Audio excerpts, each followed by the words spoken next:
There is no doubt that what we eat and the vitamins and minerals that we take in contribute to our well being and also to our energy, which is the title of the book that we're reading now on the channel here, How to Tap Your Hidden Sources of Energy by Elmer Wheeler.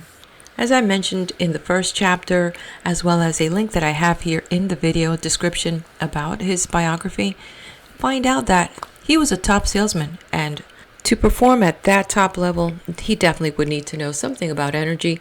And so the intention here is, I believe that many of us would like to know how to tap into energy so that we can have more to do the things that we'd like or to function better at what we're doing. He himself had experience on that weight matter and trying to find vitality for himself through food, but he had lost 40 pounds, and unfortunately his success was so good he actually put it back on. But that, I guess, was for another story in a book that he actually wrote. Okay, so we're going to go on to the next chapter. Hello, I am Daisy, your hostess, and if you're new, welcome, and to our subscribers, welcome back. Please do leave me a comment. Let me know what you think about this book. All right, let's move on to the next chapter, titled What is on Your Mind Gives or Robs You of Energy. How not to be a deadhead. Your thoughts show on your face. How you look affects your thought movements, your energy, vim, vigor, and vitality. What are good looks? What is beauty? It's energy expressing itself. Her expression is one of radiance, says her friends, yet the woman is no beauty contender. But she captivates all she meets. Many will say, she sure has sparkle. Who is she? Some people have mental radiance as they walk across a room.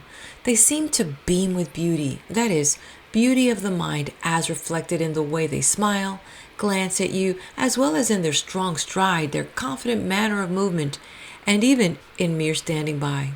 Which is why people say, who is that person? How to get that way. Lillian Cahan, in a recent article on beauty, says one must be optimistic, be happy to be attractive, that every woman is good looking if she'd only think about it, not letting go of herself. For nothing can be concealed in the mind that doesn't show up on the face, or in one's mental attitude, or in our actions with each other. If you are happy, the mind is cheerful. You can always tell, says Miss Cahan, when a person is upset or disappointed about something, it shows up on the face. The eyes of others often mirror their thoughts. It is sound reasoning, though, that if the mind is upset, so is the body, and that means less energy to get things done. The trick, therefore, is to endeavor as much as possible in these days of hectic living to keep hectic thoughts free from the mind. Wash it daily of troubles. Dust off the cobwebs of unhappiness. Vacuum clean your thoughts.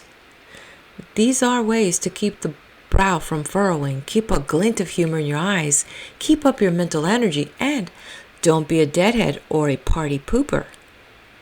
Cheerful people are bright people. If you are a cheerful person, your face will be bright. If you are sad and unhappy or disturbed mentally, it will show up on your face, and it will slow up your energy. Happy motoring, says the National Gasoline, meaning if the engine is happy with proper fuel, so is the engine. And that applies to your body. If it is happy with inner thoughts, you get more happiness each day.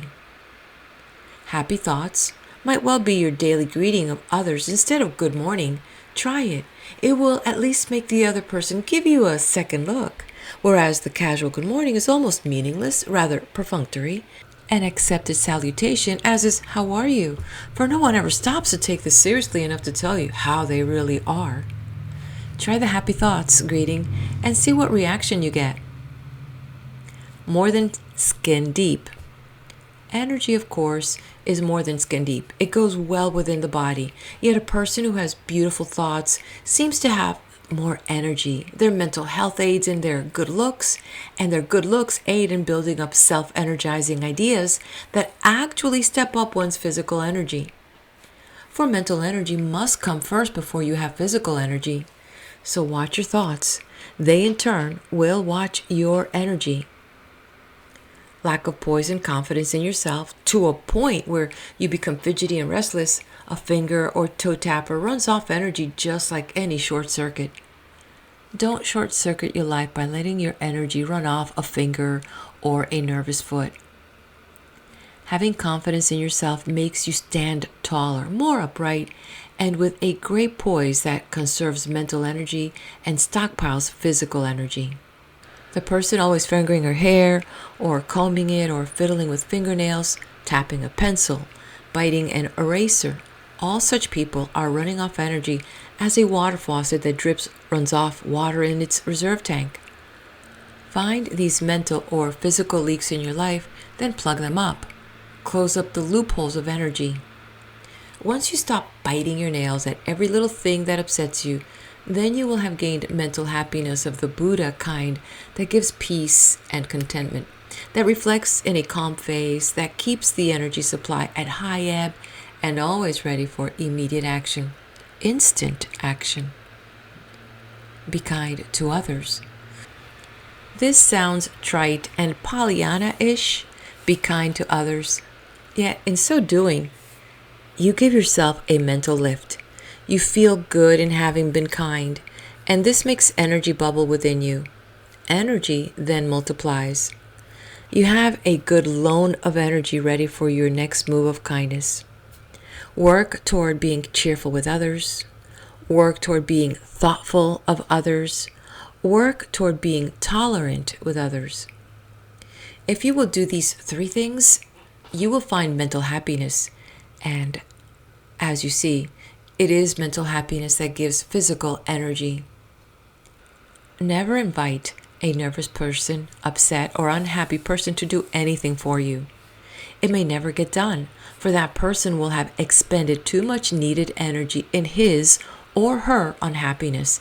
And as you see, it is mental happiness that gives boss knows better than to go to a disgruntled, unhappy worker for action. He goes to a worker whose head is held high, whose chin is firm in contentment, who is able at a moment's notice to turn on an added supply of energy to get things done. The cheerful, singing worker is the best one to seek out for fast action. You and your personality. Your personality does have much to do with physical energy. If you are irritable, quarrelsome, or depressed, if you are jittery or all pooped out, you are down on your supply of mental energy and are lacking in physical energy. Your mental low can derive from lack of vitamins and minerals, but it can also get that way from a lack of good thoughts, which in turn affect your personality. You are then known as an old grouch, a disgruntled person, one who is not happy with life. That's enough to get anyone down. You need nutrition of the mind as well as of the body, and proper thoughts are as stimulating to your personality as are proper vitamins and minerals to your blood. Any good doctor might well shout at a sad sack and say, "What you need is vitamin C," for the doctor sees a need of it in the low spirits of that person. But a psychologist would perhaps advise, get a new viewpoint in life, a new love, a new experience. You are mentally down in the dumps, and that is why you're dragging yourself around like a sick cat. People can be personality sick. They need a facial massage, a new hat, a new point of view, a new experience. I must get away from it all, they shout, burning up valuable energy, making of themselves a Dr. Jekyll and Mr. Hyde personality. You may be short on calcium, according to a doctor, but to a psychiatrist, you are short on viewpoint. You need a sweeping out of the mind, along with perhaps a shot of calcium or vitamin C or whatever might be prescribed. Since mind is over body, then proper thoughts can often correct a faulty body. Proper thoughts can give the body a needed uplift or mental tonic that often is as good for the pooped out person as a spring sulfur and molasses tonic. That lazy feeling. Laziness, we have seen, is not inherited. You might get that way from being with lazy parents, but actually, nature hasn't marked you at birth as lazy. You may need a dose of pills, but more than likely, you need a target in life, a goal to aim at, something to get you moving with ambition and mental uplift. You need someone or something to go after, and that in itself overcomes laziness as does thyroid in a person who has been advised by his doctor he needs it to simulate his metabolism, his carburetor. Your thoughts can act as a thyroid pill. Proper thoughts reflect in proper attitudes, and proper attitudes seem to liven the step, give you push and go. So if you feel that old lazy feeling, try a new tack. Get interested in something different. Try gardening. Try music. Try working at some civic project. Something new and different that will prove excitement to you mentally. For in getting mental excitement, you get physical strength. Mental deficiencies versus physical ones. Calcium deficiency often shows up in lack of pep. Ask why Kentucky horses win a lot, and you'll often hear it is the calcium in Kentucky water that gives pep to our horses. This may be true with a person who is low in calcium. He has a physical need for this mineral, but first, he may need some doses of mental calcium to get his points of view headed up in the right direction. For mental calcium will give you urges to get on the move. Get going mentally, and your brain then takes over the body. That mind over matter business again. And the down in the dumps person suddenly finds a big interest once more in getting on the move. Mental hospitals. Try to get a depressed person interested in a hobby. For once that person takes such an interest, he brightens up, becomes cheerful, and where he was dragging at the heels when he entered the establishment, he is now rushing hither and yon in great enthusiasm of having something to keep him busy. Busy thoughts make busy bodies. Chase the blues away. If you chase the blues away, you gain energy. Proper foods naturally give you blue-chasing tonics. Remember, you can get energy mentally from vitamin B complex, whole grains, brewer's yeast, wheat germ, leafy greens, or you can get it from bottles, but you can also get it from a mental urge to do something or to want something. The person who wants financial security has his own vitamin B complex machine working full-time within his body. Somehow or other, proper mental viewpoints seem to manufacture their own mental vitamins and mental minerals. So if you've a case of the blues and lack pep and energy, get a target to aim at. Find something to stimulate your thinking. You will suddenly become alive, and once more people will say, "Who is that person?" Let your imagination work. People with large imaginations always seem to be on the go. They imagine themselves rich, loaded with friends, owning their own big car or home, being married to a prince, making friends with great rapidity, the life of a party, the person most liked in a community. These imaginary thoughts motivate that person, keep him or her going full steam ahead, with people saying, "Where do they get that energy?" The answer is simple. From their imagination. They imagine themselves swaying audiences at a civic club. They imagine themselves leaders in their community or leaders in their church, PTA, or just their own circle of friends. This imagination stimulates them, as does proper foods. So if you feel the need of a pickup, if you are down in the dumps, if you feel blue and lonesome, bored with yourself and life, get an interest. A new interest, a hobby, a goal, a target. Then aim your thoughts at it and you'll forget the medicine cabinet. You will have mental energy. Chapter Success Secret. Don Thayer sells a little pocket camera called the Minox. He did a land office business when it first came out, with people who didn't want to look like a tourist carrying a camera around my neck. This camera weighs about 3.5 ounces and is worn on the belt.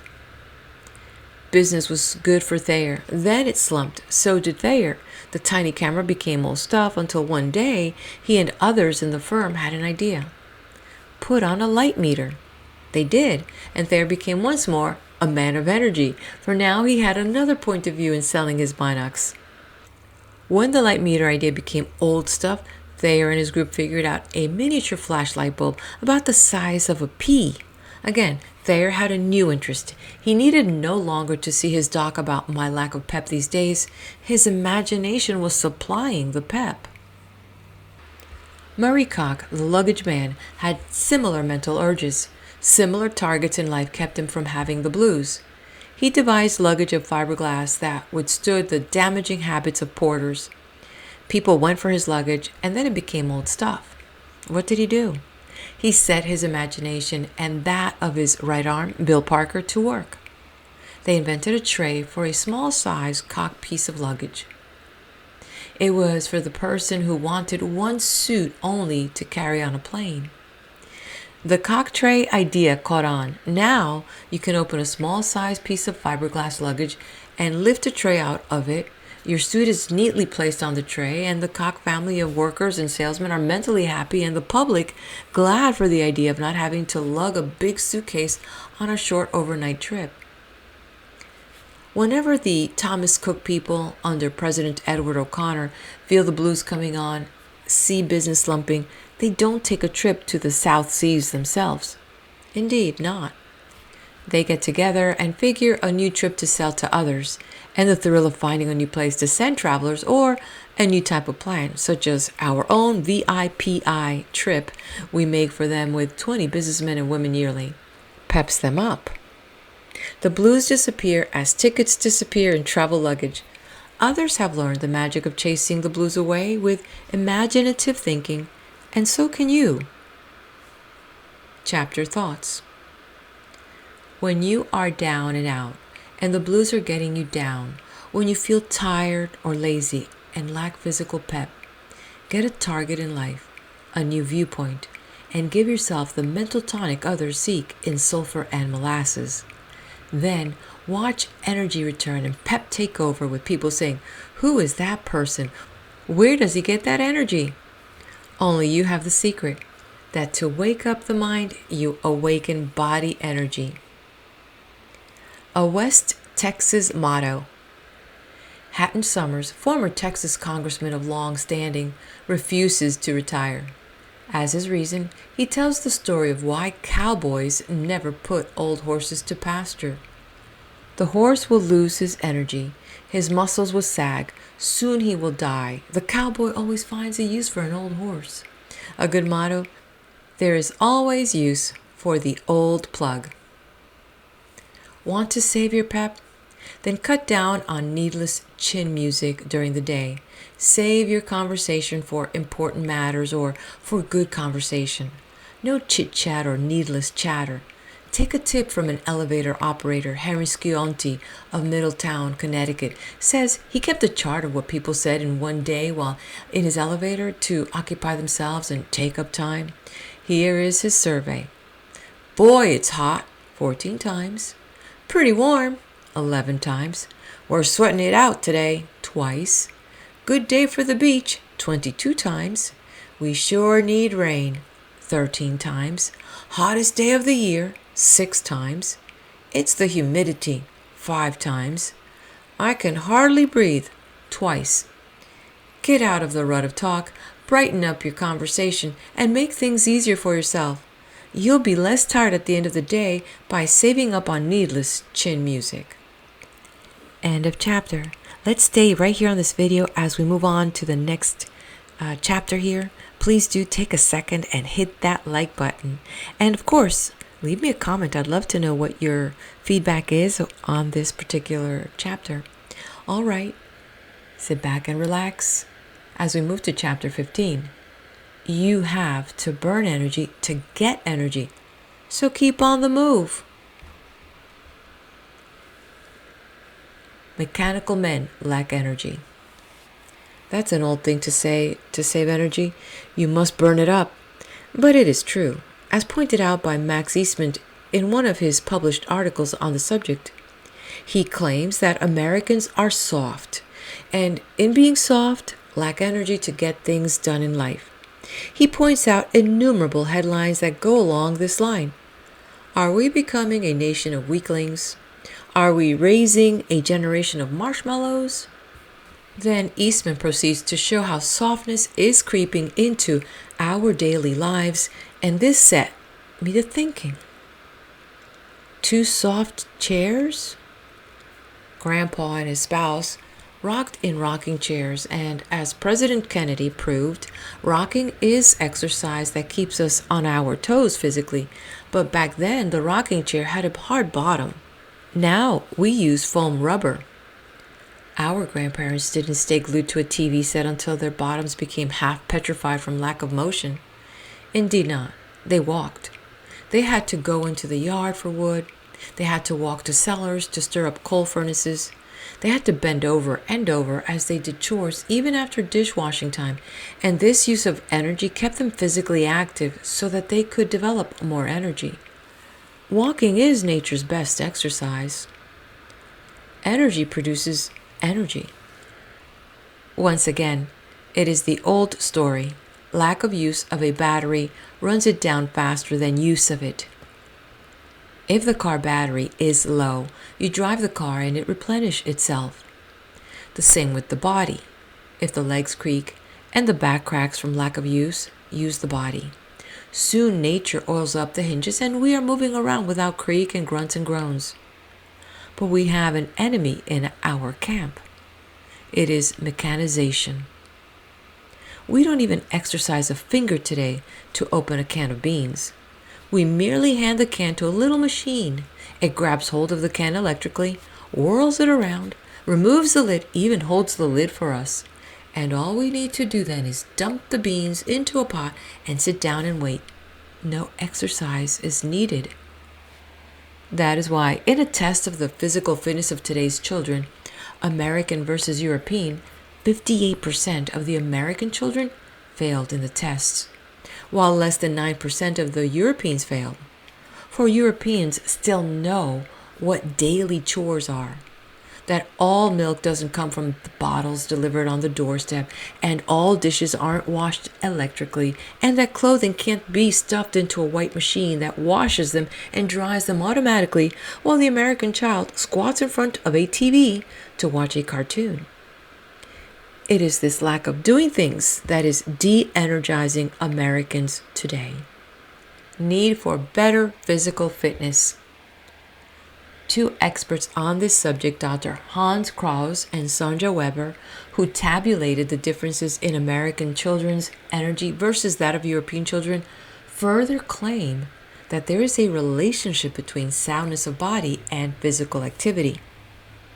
The more we exercise, the more energy we develop. Tests on several thousand American and British young people, hand pull-ups, setting up exercises, and so forth, indicated once more that compared to Europeans, our children are softies. I had the pleasure recently of visiting Peter and Ruth Werner in Maidenhead, England. Peter is a travel agent, and I must say, on this Sunday afternoon, he still traveled. He was a great walker. Where on Sunday we sit around TV, Peter hauled me over the moors on a 5-mile jaunt. Just a part of our Sunday, commented Peter as he romped ahead of us over and around the Thames River, and I must add that when we finally returned rested up, we did feel better. To be sure, the sudden exercise tired us physically, but not mentally, and after a short breather and a drink, we were lively all that evening. On this same trip, I visited John Wilkinson, Public Relations Head of British Overseas Airways Corporation, BOAC, and instead of calling on a taxi for each place we visited, we walked. And it was a misty rain we were in, but we walked. I wondered at the time, but soon I saw how refreshed we remained all day long, for we had burned off stale energy to make new energy. Another English friend, Sydney West, asked me to speak before his Chelsea Rotary Club. I agreed. On the day of the talk, I expected to take a taxi cab to Chelsea. Instead, Sydney West said we should stretch our legs a little bit. We did, for about 2 miles over London streets before he finally hailed a cab. Now I feel better, he said, more relaxed. Again, I admit, this exercise did steam me up once I got over its temporary effect in tiring my legs, for I had renewed energy. Remember, walking is nature's best exercise. Diseases result from insufficient exercise. It is fun to quote people such as the late Robert Bentley, who said, When I feel the urge to exercise, I lie down until the urge passes. But Benchley had a paunch. He wasn't lean and hard-looking, but pleasantly rotund. Little did he know that there are diseases coming from lack of exercise, besides merely getting flabby and soft. One is called hypokinetic disease. Sounds formidable, doesn't it? Well, it is. You get shortness of the breath, your limbs get rigid, your muscles tighten. It is a painful disease. Tension brings on a similar reaction. Fear tightens us up. We know this, but did we know that lack of exercise brings on a similar tenseness? Few do. Only by exercise can we release tension in our muscles and let them stretch out to proper length.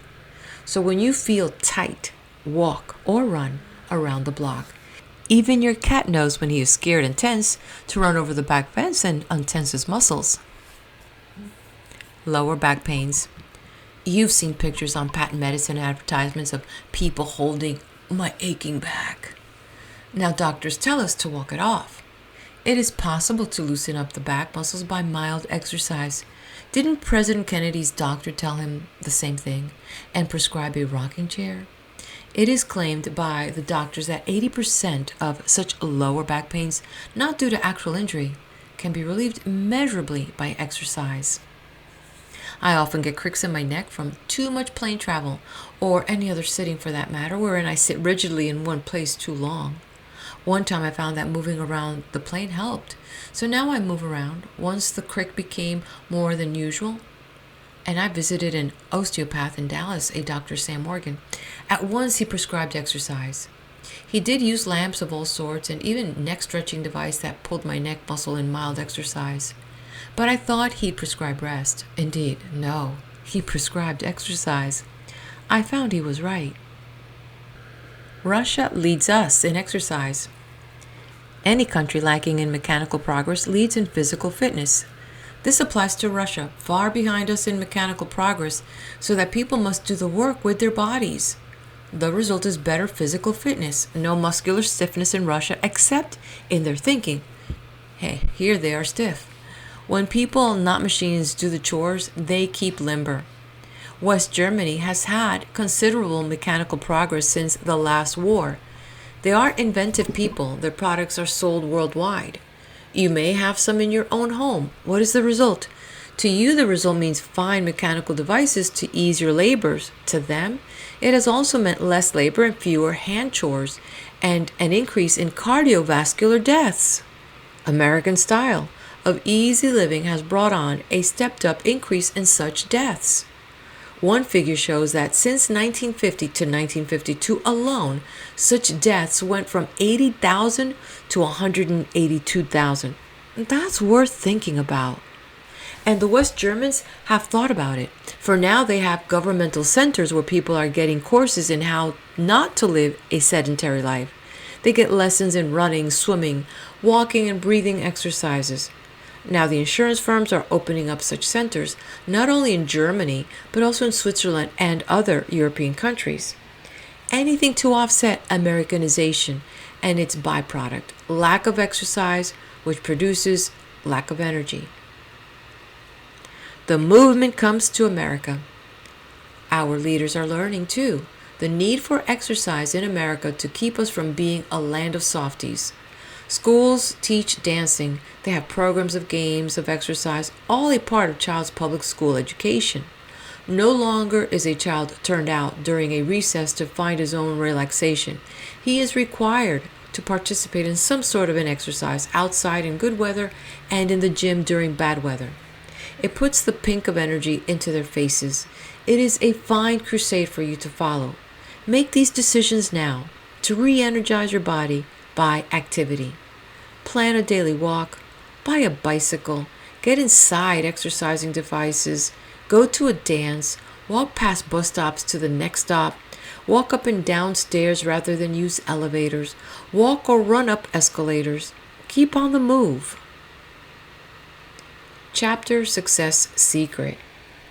George Little is president of General Features Syndicate, now considered a leader in the field, yet a few years ago it was at the bottom of the pile.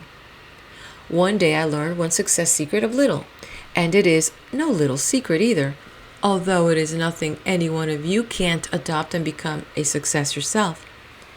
George's secret? Keep your health.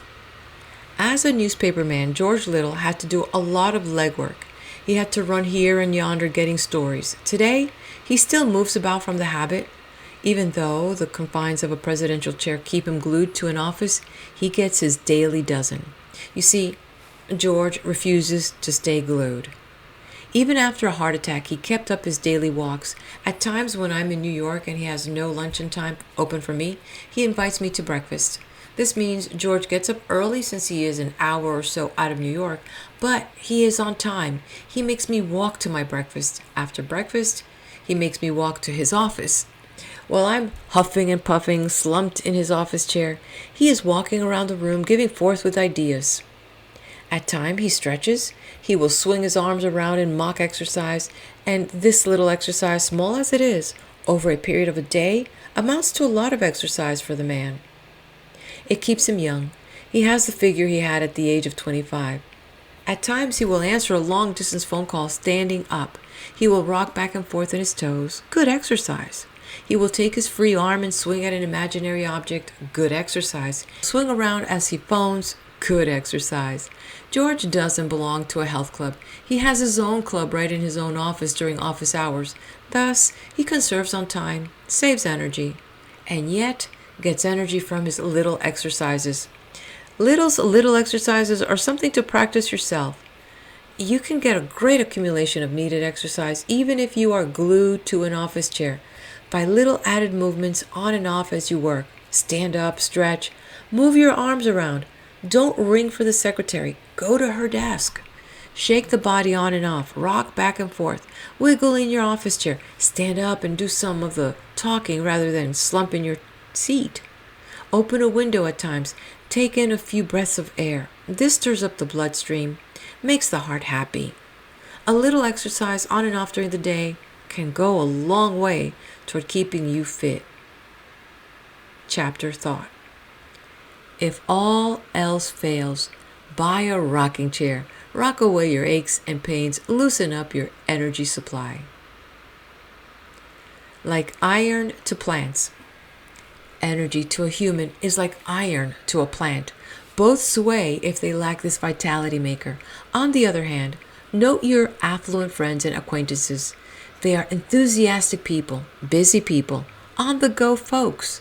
They beam, bubble, and gurgle with enthusiasm. How do they get this enthusiasm? From energy. You may not be able to get 100 bank books, but you can get enthusiasm through energy and thus gain friends. The money that usually follows enthusiasm around like a dog follows his master. Ways to get energy. Confidence that you excel in some field generates its own energy.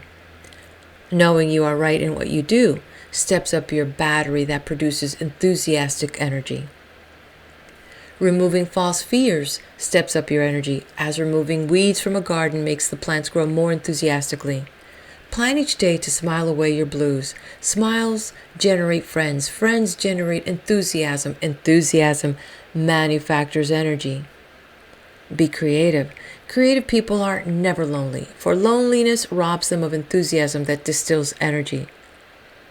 Don't be lukewarm. Be hot. Sizzle, for you'll self-generate your energy. End of chapter. All right, if you haven't done so, hit that like button and let's head over to the next video where we will continue with How to Tap Your Hidden Sources of Energy by Elmer Wheeler.